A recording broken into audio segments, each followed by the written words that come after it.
सम्राट चौधरी जी इस पे क्यों नहीं बयान देते हैं कि अगर एनकाउंटर हुआ तो इसकी तो न्यायिक जांच आप करा रहे हो रिटायर्ड जज से, लेकिन पुलिस ने उनके माता पिता और उनके भाई बहनों पर कैसे मुकदमा कर दिया भाई? करप्शन के मुद्दे को अगर उठाया जाता है तो फेक एनकाउंटर्स कराया जाता है। रिशु वाले मामले में बहुत बड़ी मछलियां हैं जिनको बचाने की कोशिश की जा रही है, लेकिन पुलिस का गोली केवल निर्दोषों की छाती पे चलता है। सम्राट चौधरी जी इस पे क्यों नहीं बयान देते हैं कि अगर एनकाउंटर हुआ तो इसकी तो न्यायिक जांच आप करा रहे हो रिटायर्ड जज से, लेकिन पुलिस ने उनके माता पिता और उनके भाई बहनों पर कैसे मुकदमा कर दिया भाई?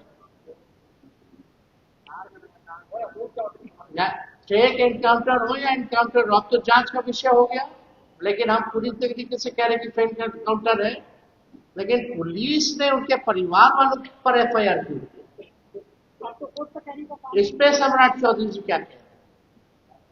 इस पे कुछ कहना चाहिए। सम्राट चौधरी जी को तो कम से कम जाकर के माफी मांगनी चाहिए परिजनों से मिलकर। नहीं है कि फेक एनकाउंटर जो है पूरी तरीके से बिहार पुलिस ने किया है, ये तय। और ये पहली घटनाएं नहीं, इससे पहले भी कई बार फेक एनकाउंटर जो है किए गए हैं, जात को देख करके भी किया गया।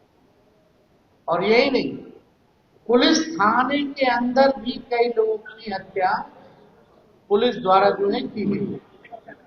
पूर्व में भी कई, जो गाय घाट में हुआ वहां भी हम लोग गए थे। एक जो मधुबनी में हुआ था, पुलिस थाने में किस हिसाब से पिटाई की गई थी। कई जगह जो है हत्या मुजफ्फरपुर जिले में थाने के अंदर किया गया था, या कई अनेक फेक एनकाउंटर जो है बिहार पुलिस करती है। पूरी तरीके से हमने पहले भी आप लोगों को कहा था कि बिहार सरकार का खजाना खाली है। भ्रष्टाचारियों को बचाने के लिए रिशु जैसे मामलों में लगातार अधिकारियों को या तो हटाया जाना है या तो उन पर कार्रवाई की जा रही है। कई अधिकारी, बड़े बड़े लोग जो है उनका नाम आ रहा है। रिशु वाले मामले में बहुत बड़ी मछलियां हैं जिनको बचाने की कोशिश की जा रही है। इसलिए असल मुद्दों से ध्यान भटकाने के लिए हमने पहले भी स्पष्ट कहा था कि ये सरकार कुछ नहीं करेगी, कोई काम नहीं करेगी, ना पढ़ाई दवाई कमाई सिंचाई सुनवाई करवाई नहीं। फेक एनकाउंटर्स कराया जाएगा, शहरों का, जगहों का, संस्थानों का नाम बदला जाएगा, सिक्योरिटी जैसे, घर जैसे हम लोगों के पर जो है इश्यू बनाया जाएगा।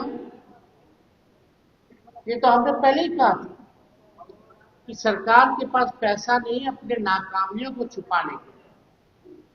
जो चुनाव में जो वादा किया था कि महिलाओं को 2-2 लाख रुपए मिलेंगे, 1,90,000 कब दोगे सम्राट चौधरी जी?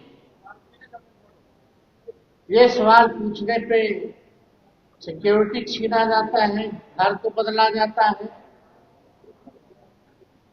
रिशु जैसे करप्शन के मुद्दे को अगर उठाया जाता है तो फेक एनकाउंटर्स कराया जाता है। पूरे बिहार में लॉ एंड ऑर्डर ध्वस्त हो चुका है, अपराधियों का बोलबाला है, लेकिन पुलिस का गोली केवल निर्दोषों की छाती पे चलता है। जो बड़े बड़े अपराधी हैं, गुंडे हैं, उनको संरक्षण दिया जाता है। ये सारे सवाल अगर पूछोगे सरकार से तो न्यूज को डाइवर्ट करने के लिए नया नया फालतू बातें ये लोग जो है लाते रहते हैं। तो सरकार जो है, आप लोग सब लोग जान रहे हैं कि लगभग 7-8 महीने हो चुके हैं सरकार को। 2 मुख्यमंत्री आप लोगों ने देख लिया, दूसरा सरकार चल रहा है, लेकिन अभी भी कोई काम बिहार में नहीं हो रहा। गरीबों का घर तोड़ा जा रहा है, ठेले वाले, ऑटो वाले, रिक्शा वाले को लाठी से मार करके भगाया जा रहा है। महंगाई, गैस, पेट्रोल, डीजल, कीमतें आसमान छू रही है।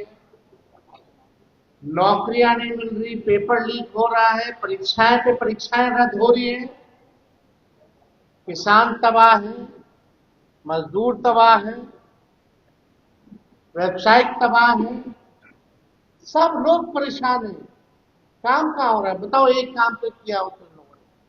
केवल घोषणा पे घोषणा, घोषणा पे घोषणा, दोहरी बातें रिपीट कर कही गई है कितनी बार। ये तो यही सम्राट चौधरी जो हर जिला में एयरपोर्ट बना रहे हैं, पता नहीं कब बनेंगे, क्या काम शुरू कर रहे। तो सरकार पूरी तरीके से फेल हो चुकी है। अब आप समझ जाइए कि अब सरकार जो है एक परीक्षा ढंग से नहीं करा पा रही। अब एक परीक्षा कराने के लिए जो है आपको एयरफोर्स को तैनात करना पड़ रहा है, यानी भारतीय सेना को लगाना पड़ रहा है। तो आप समझ सकते हैं कि सरकार की स्थिति क्या है। कितने लाखों करोड़ों नौजवानों का भविष्य लोगों ने बर्बाद किया है और आगे भी कर रहे हैं। नौजवान सबसे ज्यादा इस राज्य में जो है पीड़ित है। अब उम्मीद है कल परीक्षा है तो कम से कम परीक्षा जो सफल हो। लेकिन अब तक जो छात्रों का जो नुकसान हुआ, चाहे आर्थिक तौर पे मेहनत जिन लोगों ने किया हो, जो सक्षम स्टूडेंट हो, आना जाना, ट्रेन की सुविधाएं आपने देखी होंगी, क्या है परीक्षा होता है तो बिहार में ना ले जाना ना ले जाने की कोई व्यवस्था है। हमने इसलिए चुनाव में कहा था कि अगर हमारी सरकार होती, आना जाना और अगर परीक्षा रद्द होती तो सारा बकाया हमारी सरकार देती करना, और निष्पक्ष परीक्षा हम लोग करके दिखाएंगे। जैसे उस 17 महीने में हम लोगों ने 5 लाख लोगों को नौकरी देकर के दिखाने का काम किया। लेकिन छल कपट से लोग सत्ता में आए, बेईमानी हो रही है। नीट के मामले में जो लोग दोषी हैं, भाजपा के ही लोग बोल रहे हैं कि बड़े बड़ी मछलियों को जो बचाएगा। कौन है बड़े बड़े मछली? उन पर अब तक क्या कार्रवाई? कोई अधिकारी पे कार्रवाई नहीं की कि इतना पेपर लीक हो गया। रिशु का मामला 20-20, 25-25 हजार करोड़ का मामला है, उस पर कोई कार्रवाई नहीं की जा रही। तो हम लोग तो चाहेंगे कि भाई कल जो नीट की जो परीक्षा है, हम तो सभी छात्रों को शुभकामनाएं देते हैं, और कम से कम सरकार में जो लोग बैठे हैं उनसे हम यही कहेंगे कि भाई पेपर लीक के मामले में कुछ तो सजग हुई, कुछ तो गंभीर हुई, ताकि भविष्य में किसी भी एक भी छात्र को जो है भुगतना ना पड़े।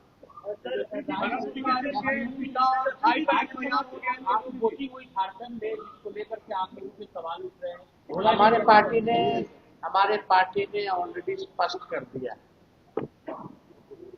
झारखंड के जितने हमारे नेता या हमारे प्रभारी गए, उन्होंने झारखंड में नाते में स्पष्ट कर दिया। हमको नहीं लगता कि इस पर चर्चा करने की। तेजस्वी जी जिस तरीके से इनकाउंटर हो रहे हैं, सरकार के लोग सवाल उठा रहे, क्या हड़बड़ी में इस तरीके से फैसले लिए जा रहे हैं सरकार द्वारा? देखिए, सरकार पूरी तरीके से विफल है अपराध को रोकने में, और निर्दोषों को जो है टारगेट में जो है लाए, निर्दोषों पर जो है गोलियां चलाई, अपराधी बेलगाम घूम रहे, और पुलिस प्रशासन लगातार, पूरा पुलिस महकमा अगर आप कहें, शराबबंदी के नाम पे जो उलाही लोग रहते हैं, जिस सबका करप्शन का मामला आ रहा है, सब तो शराब में लगा, सब शराब की तरह स्मगलिंग में लगे हुए हैं। तो कहां से जो है आप समझते कि न्याय जो है मिल पाए?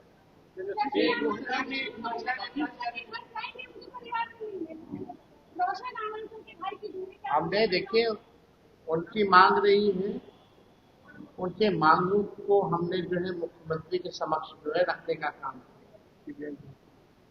और हम फिर से आग्रह करेंगे मुख्यमंत्री जी से कि सीबीआई जांच सौंपी जाए।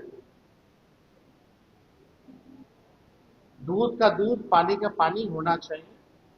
जो भी दोषी है उस पर जो है कठोर कार्रवाई होनी चाहिए।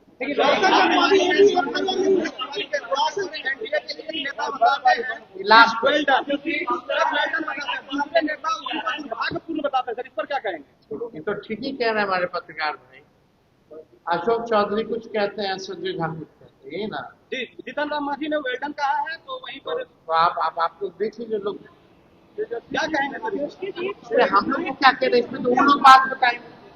हमारा एक शुरू से स्टैंड है अभी तक कि निष्पक्ष जांच होनी चाहिए, दोषियों पर कार्रवाई होनी